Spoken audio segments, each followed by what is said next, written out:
متل دی چې بنده یو نور او جامه سل نوره.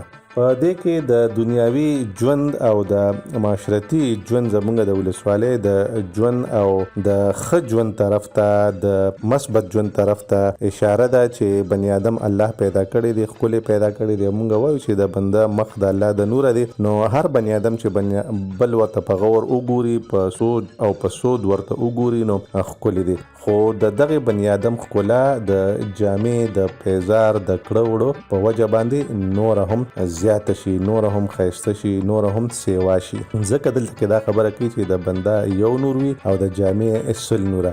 متل دا د دې غرض دپاره هم دی چې بني آدم که په خپله هر څنګه وي، خو هغه به د خپلې نامې جامې خیال هم ساتي.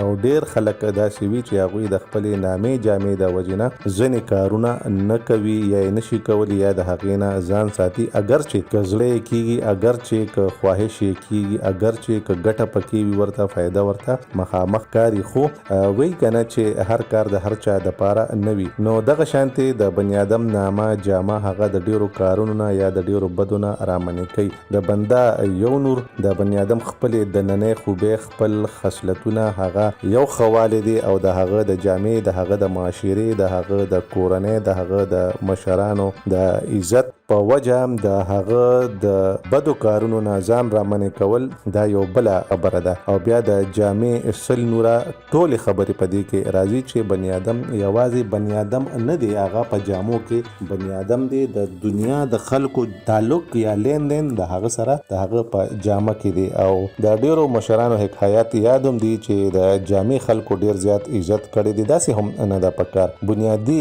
اکایي چې کومه ده هغه انسان دی. اولنی عزت، اولنی احترام، اولنی تکریم د بنده دی، او دویمه بیا د جامې خبره راځي.